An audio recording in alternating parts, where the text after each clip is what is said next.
आसमान में बादल छाए हुए थे। कॉलेज से आते हुए रास्ते में तेज बारिश हो गई। घर भी कॉलेज से बहुत दूर था, इसलिए इतनी बारिश में पैदल नहीं चला जा सकता था। देखते ही देखते रास्ते में पानी भरना शुरू हो गया।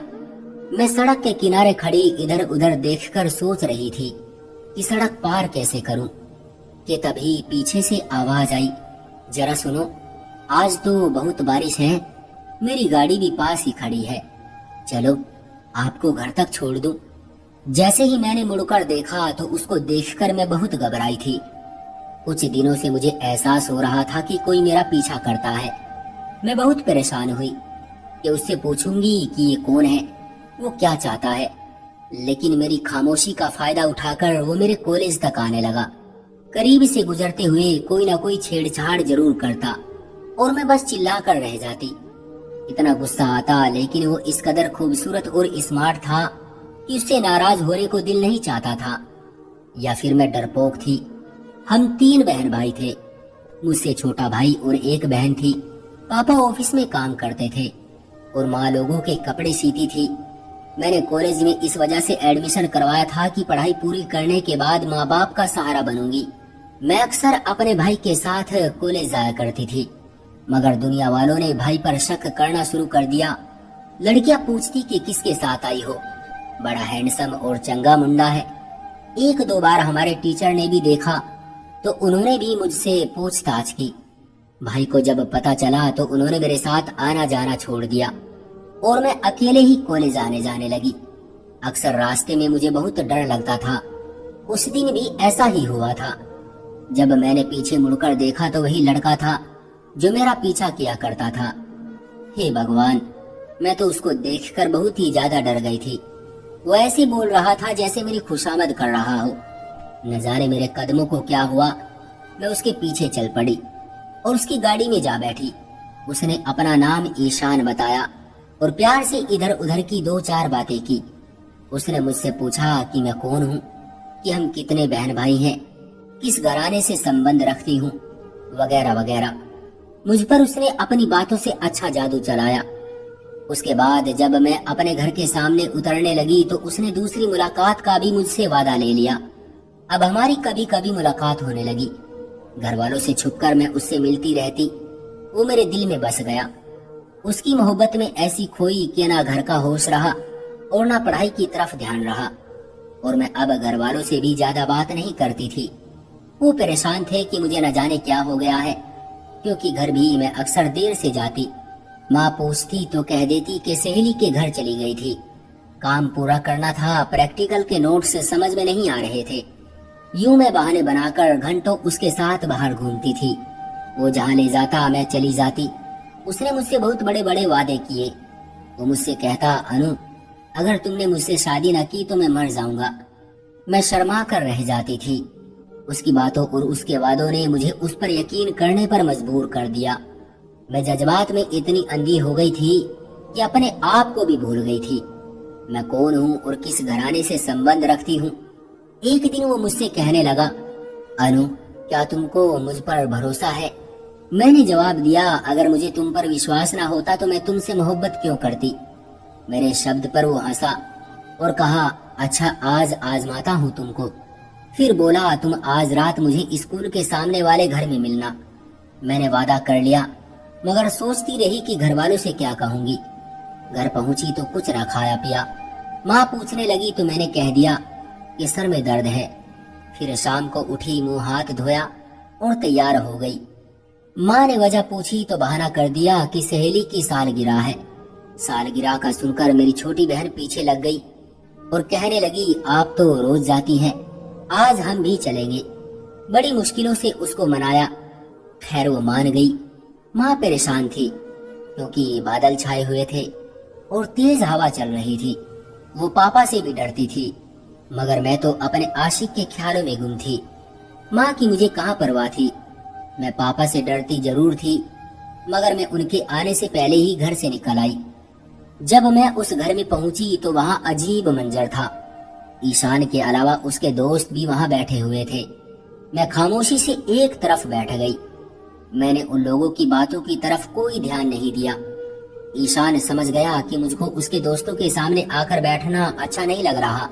उसने उन्हें थोड़ी देर में वहां से भेज दिया, मगर मुझे अब भी घर वालों का डर था। यही सोच रही थी कि अगर उन्हें पता चल गया तो पता नहीं पापा क्या करेंगे। मैंने जाना चाहा तो ईशान रूठ गया और चिल्लाने लगा, क्या मैंने तुमको वापस जाने के लिए बुलाया था? उस समय मुझे एहसास हुआ कि मैंने यहाँ आकर कितनी बड़ी गलती की है। मेरी माँ की भोली भाली सूरत मेरी नजरों में घूमने लगी। पिता का गुस्से वाला चेहरा नजर आने लगा और मैं रोने लगी। ईशान मेरे रोने पर नरम पड़ गया और मुस्कुराते हुए कहने लगा, कम से कम 2 घंटे तो बैठो, मैं तुमको खुद घर छोड़ाऊंगा। फिर उसने शादी की बातें छेड़ दी और कहने लगा, शादी के दिन का इंतजार कैसा? जो मोहब्बत करते हैं उनकी शादी तो आसमानों में पहले ही हो जाती है। वो जिस वक्त भी मोहब्बत से मिले वो उनकी शादी का वक्त ही होता है। मैं समझ रही थी कि उसका मतलब क्या है, वो क्या चाहता है, लेकिन अब मैं बंद पिंजरे में एक बेबस चिड़िया की तरह थी। जब तक वो दरवाजा ना खोले मैं किस तरह आजाद हो सकती थी। उसकी खुशामद करना अब बेकार था। उसने मुझे उस समय आजाद किया जब मैं उसकी मीठी मोहब्बत के नाम पर लुट चुकी थी। मैं रोती हुई घर पहुंची। मेरी हालत बुरी थी, कदम लड़खड़ा रहे थे। रात के 11 बज चुके थे। घर वालों के बारे में सोच सोच कर दिल घबरा रहा था। घर पहुंची तो दहाड़ते हुए शेर की तरह पापा को दरवाजे के आगे टहलते हुए पाया। उनका चेहरा ऐसा था कि देखकर मेरी तो जान ही निकल गई। जैसे ही मैंने दरवाजे पर कदम रखा तो पापा ने मुझे रोक लिया और गर्ज कर पूछा, सच सच बताओ कहाँ गई थी, वरना जान से मार दूंगा। खौफ से मेरी हिचकी बंध गई, लेकिन पापा के तेवर ऐसे थे कि वाकई अगर मैं झूठ बोलती तो वो मुझको जान से मार डालते। मैंने डरते हुए ईशान का नाम ले दिया। पापा ने उसी समय मुझे साथ लिया और ईशान के घर ले आए। उन्होंने मुझे उसके हवाले करके कहा कि इस पापी लड़की को अपने पास ही रखो, ये अब मेरे लिए मर चुकी है। सुबह शादी का इंतजाम कर लेना, मैं आकर बाप का फर्ज पूरा कर दूंगा। ईशान ने ऐसा हरगिज नहीं सोचा था। मैं खुद हैरान थी कि मुझे मारने पीटने या ईशान को बुलाकर बात करने की बजाय मेरे पिता ने ये क्या हरकत की है। मुझको उसके हवाले कर दिया। ईशान ने मुझे चुप कराया और समझाया कि फिक्र ना करो, ये अच्छा हुआ, वरना तुम्हारे पापा आसानी से तुम्हारा रिश्ता देने वाले नहीं थे। सब कुछ खुद ब खुद हो गया। अब तुम रात आराम से रहो, सुबह 4 दोस्तों को बुलाता हूँ, शादी का बंदोबस्त करता हूँ और तुम्हारे पापा शादी के वक्त आकर रस्म पूरी कर देंगे तो तुम पूरी तरह से मेरी पत्नी बन जाओगी। लेकिन हमें शादी यहाँ की बजाय किसी दोस्त के घर में करनी होगी, क्योंकि कल मेरे घर वाले भी आ जाएंगे और मेरे माँ बाप तो शायद हरगिज इस शादी से खुश ना हो, क्योंकि मेरी मंगनी पहले ही हो चुकी है। लेकिन तुम फिक्र ना करो, ये मंगनी मैं तोड़ दूंगा। सुबह सवेरे ईशान मुझे अपने दोस्त के घर ले गया जो खाली था। शाम तक मैं शादी की रस्म और पापा के आने का इंतजार करती रही, मगर कोई ना आया। रात को ईशान लौटा और बोला, तुम्हारे पिताजी ने तो आने से मना कर दिया है। उनका कहना है कि शादी मेरे घर पर हो, उसमें मेरे घर वाले भी शामिल हो। लेकिन ये मुमकिन ना था। मैंने 2 दिन की मोहलत ली है, चलो घर चलकर मम्मी पापा को मना लेते हैं। उसकी गाड़ी से हम चल दिए। मुझे खबर न थी कि ईशान के क्या इरादे हैं। किसी अजनबी शहर में उसने मुझे एक बूढ़ी औरत के घर में ले जाकर छोड़ दिया, जिसको उसने मुझे अपनी पत्नी बताकर कमरा किराए पर लिया। यहाँ मैं 2 महीने रही, लेकिन ईशान से रोजाना कहती कि तुम्हारे माँ बाप का घर कहाँ है और तुम मुझे अपने घर क्यों नहीं लेकर जा रहे, और शादी का क्या हुआ। तो बात टाल देता और कहता, तुम्हें इससे क्या मतलब, अब तो तुम मेरे पास हो और मेरी पत्नी हो। बस अब तो ये समझो कि शादी हो चुकी है। 1.5 साल, पूरे 1.5 साल वो मुझे बेवकूफ नादान की जवानी से खेलता रहा, यहाँ तक कि मैं उसके बच्चे की माँ भी बन गई।